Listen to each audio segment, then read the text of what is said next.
Start. Hello friends, मैं यशवंत कुमार स्वागत करता हूं आपका फिनोमिनल स्टडीज में। तो आज हम देखेंगे केमिस्ट्री चैप्टर 1 का पार्ट 3। इससे पहले के दो पार्ट्स में हम रिएक्टेंट्स और केमिकल रिएक्शंस के सिग्नल्स और as well as types of chemical reaction को देख चुके हैं।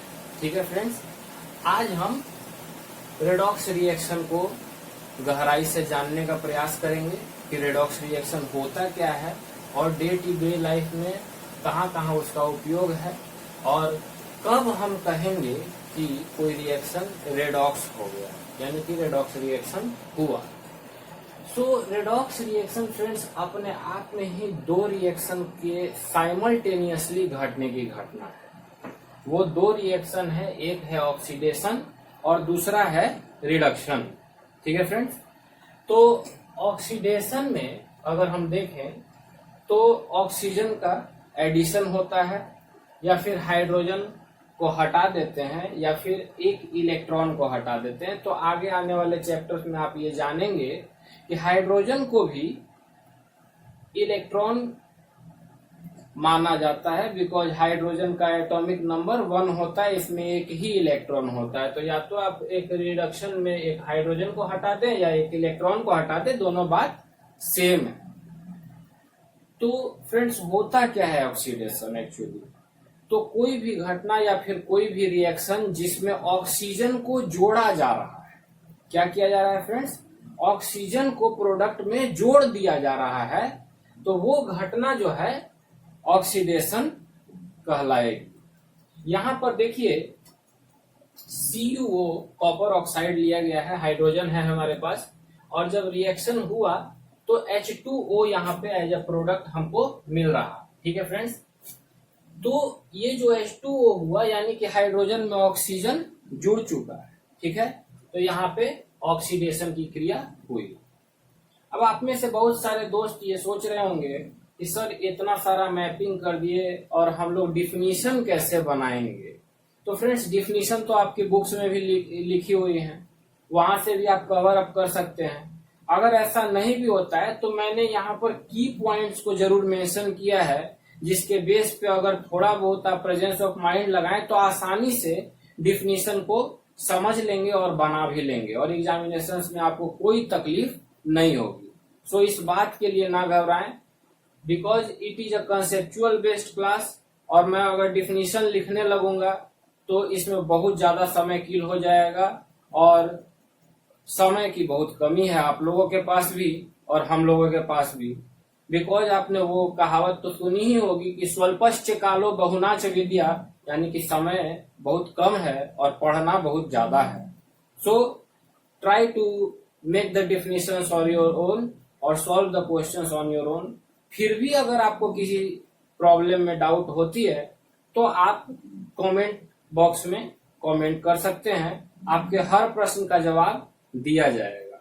ठीक है फ्रेंड्स, और आगे आने वाले दिनों में हमारे द्वारा भी आपसे सवाल पूछे जाएंगे, और आपको अगर विशेष पैकेज की जरूरत है या फिर आप चाहते हैं टेस्ट सेट्स लगाना तो आप हमारे टेलीग्राम ग्रुप या फिर फेसबुक ग्रुप को भी ज्वाइन कर सकते हैं। ठीक है फ्रेंड्स, अब देखते हैं आगे, बात करते हैं फ्रेंड्स रिडक्शन की।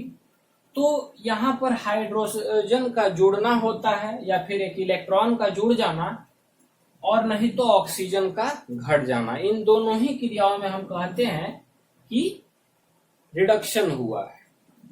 अब देखिए फ्रेंड्स, यहाँ पर हाइड्रोजन है हमारे पास, क्लोरीन है, और दोनों के मिलने से HCl बनता है। तो ये जो हो गया, यहाँ से हाइड्रोजन जुड़ा क्लोरीन में, तो ये हुआ रिडक्शन रिएक्शन। ठीक है फ्रेंड्स, अब बात करते हैं कि किसी भी काम को करने के लिए एजेंट होता है।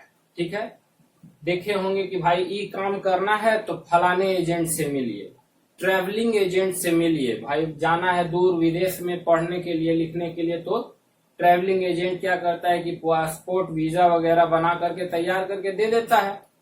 तो उसी तरीका से इस काम को भी करने के लिए एक एजेंट होता है। तो जब ऑक्सीडेशन की बात करेंगे तो एक ऑक्सीडाइजिंग एजेंट होता है, और जब रिडक्शन की बात करेंगे तो एक रिड्यूसिंग एजेंट होता है। ठीक है फ्रेंड्स, अब देखिए ऑक्सीडाइजिंग एजेंट क्या करता है।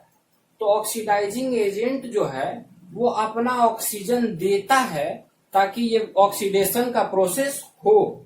ठीक है, दूसरी ओर रिड्यूसिंग एजेंट अपना हाइड्रोजन देता है ताकि रिडक्शन का जो प्रोसेस है वो हो। अब बात करते हैं रेडॉक्स रिएक्शन की। तो जब ये दोनों घटनाएं साइमल्टेनियसली, यहां पर देख सकते हैं आप, एक घटना एक रिएक्शन को मैंने मेंशन किया है, साइमल्टेनियसली जब दो घटनाएं घटती हैं तो आप बोलते हैं कि रेडॉक्स रिएक्शन हुआ। यहां पे मैं लिख देता हूं, बोथ ऑक्सीडेशन एंड रिडक्शन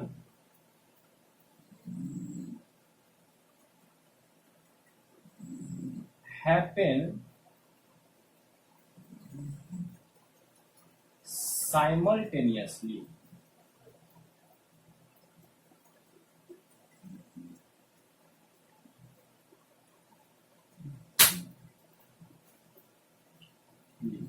ठीक है फ्रेंड्स, अब बात करते हैं कि रेडॉक्स रिएक्शन में एक्चुअली होता क्या है। तो यहां पे आप देखिए CuOH2 और रिएक्टेंट में है, और यहां पर जो ऑब्टेंडेड पोर्शन है वो कॉपर और H2O है। तो आप गौर करेंगे कि यहां पर कॉपर ऑक्साइड का ऑक्सीजन हट चुका है। ठीक है, यानी कि इसका जो ऑक्सीजन है, अगर इधर से देखें तो कॉपर में ऑक्सीजन ऐड हुआ, और यहां से देखें तो ये ऑक्सीजन जो कॉपर ऑक्साइड का था वो H2O में जाके मिल गया। तो सोचिए कि इसने अपना ऑक्सीजन दे दिया, तो यही वो एजेंट था जिसने इस प्रोसेस को किया। तो ये हो गया ऑक्सीडाइजिंग एजेंट, और यहाँ पर हाइड्रोजन जो है वो भी जा करके वाटर का फॉर्मेशन किया, और ये बन गया ऑक्सीडेशन रिएक्शन, और ये बन गया रिड्यूसिंग एजेंट। अब एक पॉइंट और है फ्रेंड्स, लाइक रिडक्शन का हम डे टू डे लाइफ में भी यूज देखते हैं। कहां पर? तो हाइड्रोजिनेशन, बिकॉज यहाँ पे चूंकि हम हाइड्रोजन को ऐड करते हैं तो इस प्रोसेस को हाइड्रोजिनेशन के नाम से भी जाना जाता है। हाइड्रोजिनेशन में क्या होता है फ्रेंड्स? तो आप सभी ने बचपन में डालडा का नाम सुना होगा। अगर नहीं सुने हैं तो अपने पिताजी से या फिर आप दादाजी से पूछ सकते हैं कि एक डालडा हुआ करता था, वनस्पति तेल या वनस्पति घी का डब्बा एक आता था, उस पर लिखा हुआ रहता था बाय द हाइड्रोजिनेशन प्रोसेस। ठीक है, तो हाइड्रोजिनेशन प्रोसेस का यूज करके वनस्पति तेल को, या वनस्पति से मेरा कहना है कि यानी जो प्लांट से जो ऑयल को हम निकालते हैं उसको हाइड्रोजन के यूज से खाने योग्य बना दिया जाता है। अब वो खाने योग्य हो जाता है तो हम भोजन वगैरह में यूज करते हैं। बट आज के डेट में है कि भाई उसका सेवन करने से लोगों का पेट खराब हो जाया करता था, तो रिफाइन ऑयल एंड बहुत सारे अब बढ़िया बढ़िया राइस ब्रांड ऑयल एंड अलग अलग तरीके की ऑयल्स मार्केट में अवेलेबल हो चुकी हैं, और उसका उपयोग बहुत कम होता है। अब फ्रेंड्स बात करते हैं कि रिडक्शन से होने वाली हानियों की, यानी कि हार्म्स, क्या क्या हानि ये पहुंचाता है।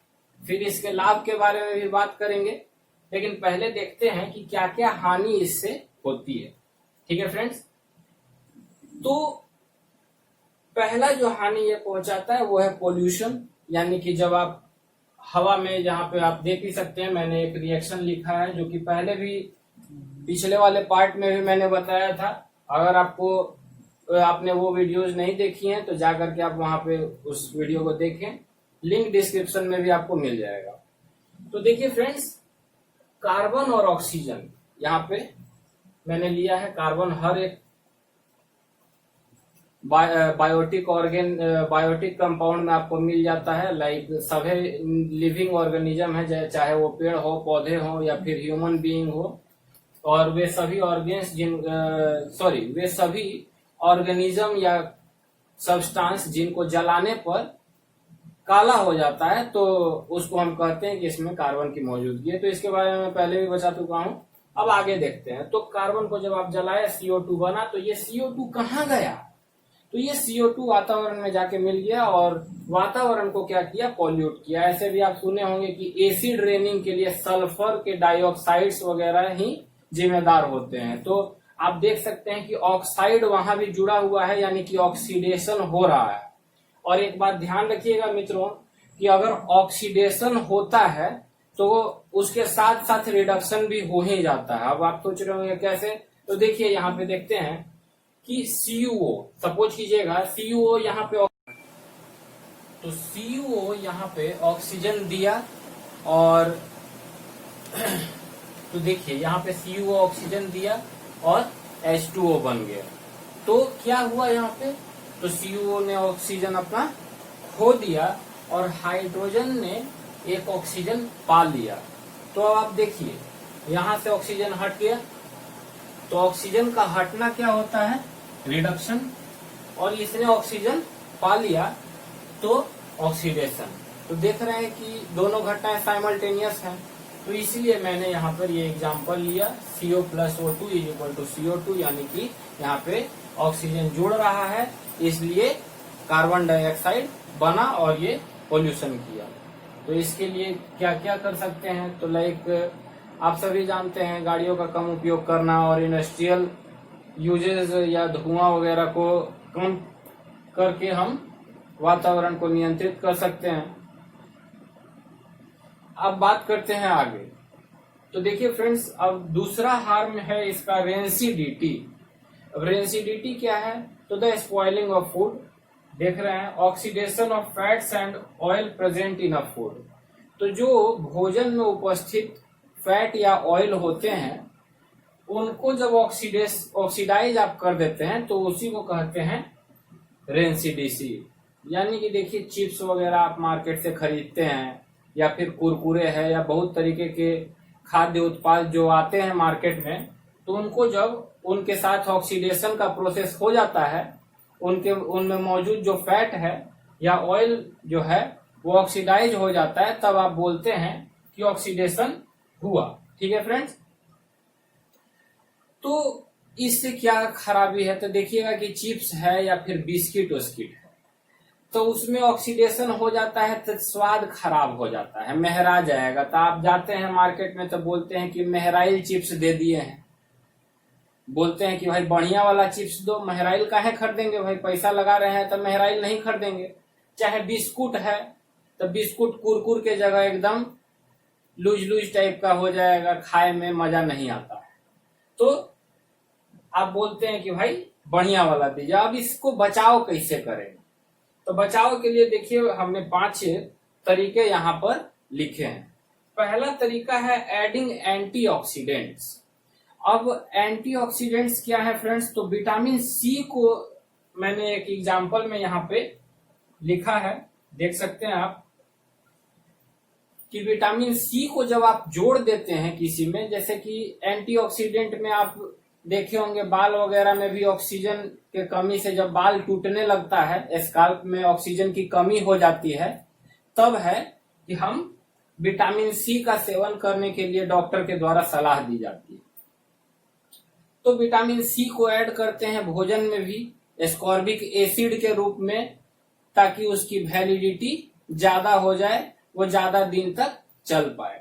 दूसरा बात करते हैं हाइड्रोजन गैस की। तो जो भी पैक्ड सब्सटेंस जैसे लेज, कुरकुरे, ये सब जो आप खाते हैं उसमें नाइट्रोजन गैस भरी हुई रहती है, जो उसको रेंसिडिटी से बचाती है, यानी कि ज्यादा दिन तक ताजा रहती है। अब यही पैकेट क्या हो जाएगा कि कहीं से छेद हो गया या फिर कहीं से लीक कर गया, गैस निकल गया, तो पैकेट एकदम सिकुड़ जाएगा। अब सिकुड़ जाएगा तो अंदर हो जाएगा रेंसिडिटी, चिप्स गया महरा, तो आप खाइएगा कैसे? बोलिएगा कि भाई खराब वाला चिप्स दे दिया है। चाहे बिस्कुट है तो बिस्कुट एग्जाम्पल हो गया एयर टाइट का, ठीक है। बिस्कुट जो है उसमें नाइट्रोजन एंड एयर टाइट, यानी नाइट्रोजन नहीं रहता है उसमें, एयर टाइट रहता है। बिस्कुट का पैकेट देखिएगा कि फूलल नहीं रहता है, उसको एकदम सिकुड़ करके टाइट कर रहता है। काहे कि अब मान लीजिए कि उसमें हवा घुस जाएगा तो क्या हो जाएगा, बिस्कुट महरा जाएगा, खाए में फिर अच्छा नहीं लगेगा वो। तो ये एक तरीका हो गया। अब देखिए रेफ्रिजरेटर्स, यानी कि फ्रिज में भी रख के मान लीजिए कि आज बनाए पुलाव दाल सब्जी भात कुछ बनाए, खाने पीने का सामग्री ज्यादा बन गया तो क्या करता है आदमी, फ्रिज में रख देता है कि हाँ भाई कल खा लेंगे।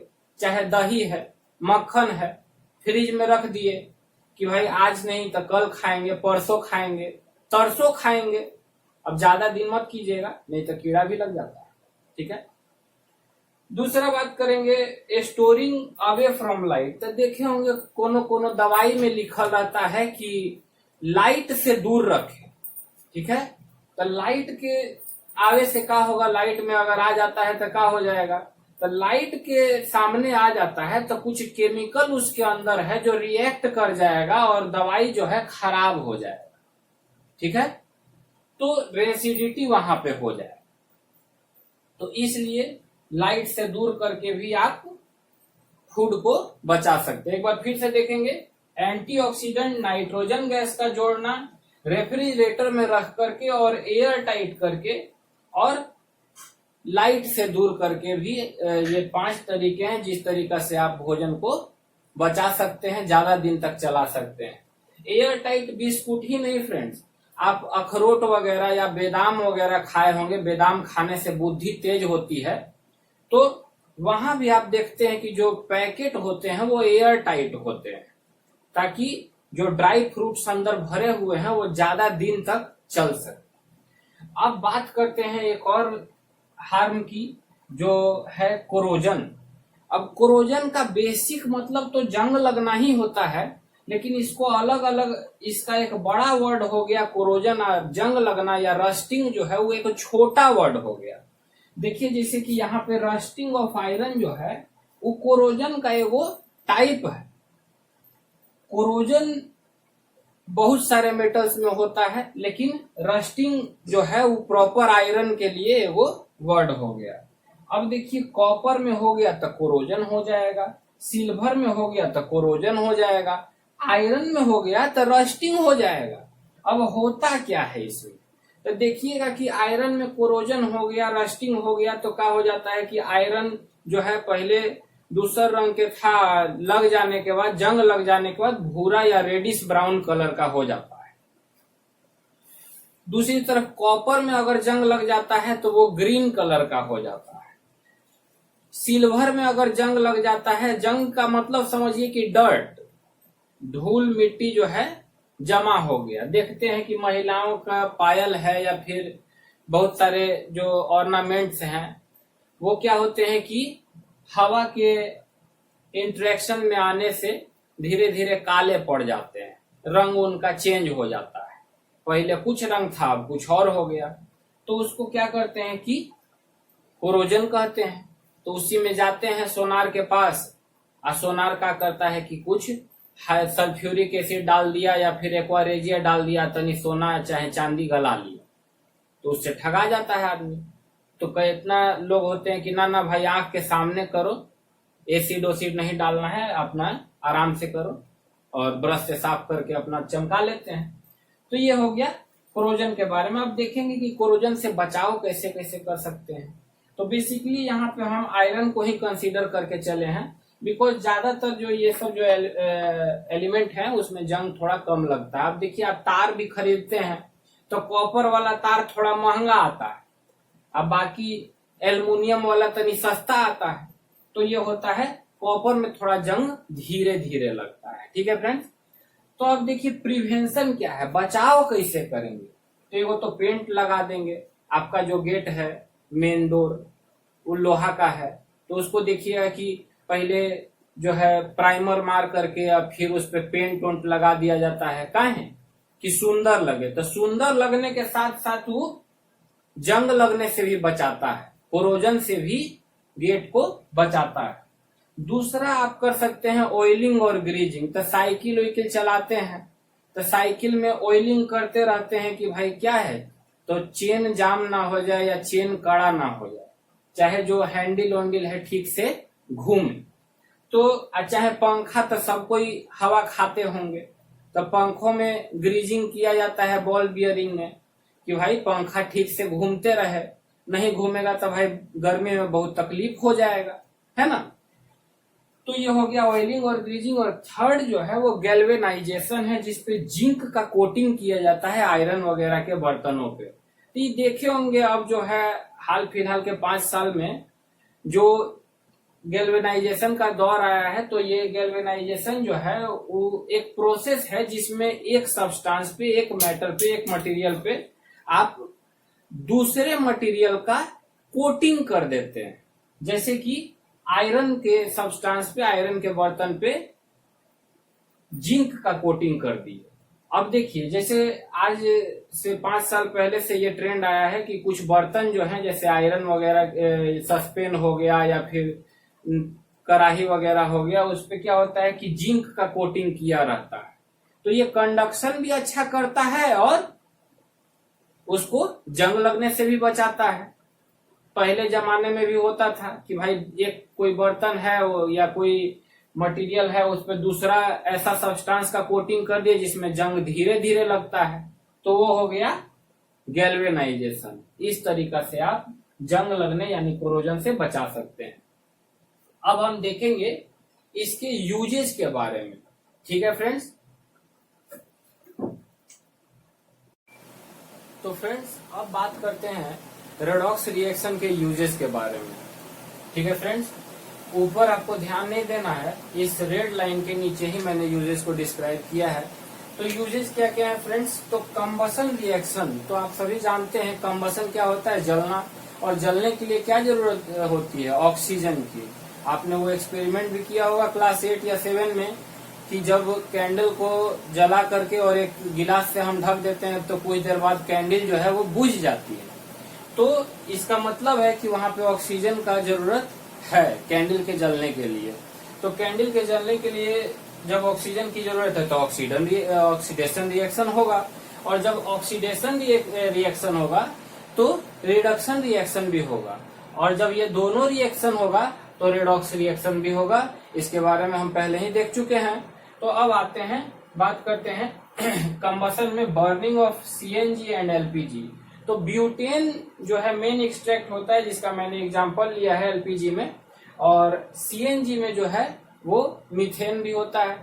तो ब्यूटेन का एग्जांपल अगर लेते हैं तो ब्यूटेन को जब आप ऑक्सीजन के प्रेजेंस में जलाते हैं तो CO2 निकलता है, H2O निकलता है और एनर्जी निकलता है, जो कि रेडॉक्स रिएक्शन का यूज है। यानी कि अगर ऑक्सीजन ना हो, रेडॉक्स रिएक्शन यहाँ पे ना हो, तो ये जो ब्यूटेन है वो जलेगा नहीं, और जलेगा नहीं तो फिर एलपीजी पे खाना कैसे बनाएंगे हम लोग, ठीक है फ्रेंड्स।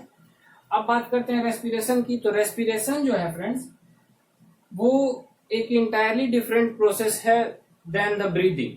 आप जानते होंगे ब्रीदिंग के बारे में, और कई सारे भाई ये सोच रहे होंगे या बहन ये सोच रही होंगी कि रेस्पिरेशन मतलब है सांस लेना।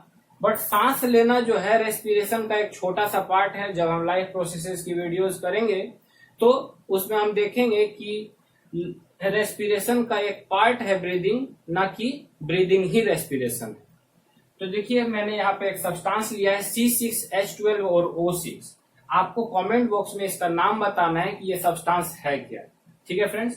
तो जब हम इसको ऑक्सीजन के प्रेजेंस में रिएक्ट करते हैं तो 6CO2 प्लस H2O 6H2O और एनर्जी रिलीज होती है।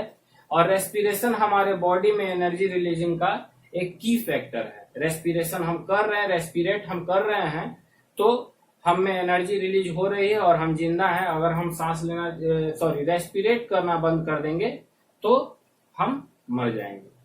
अब बात करते हैं कुछ बेसिक्स के बारे में फ्रेंड्स। तो आप देख चुके हैं कि मैं डायग्राम फॉर्म में आप लोगों को पढ़ाता हूं।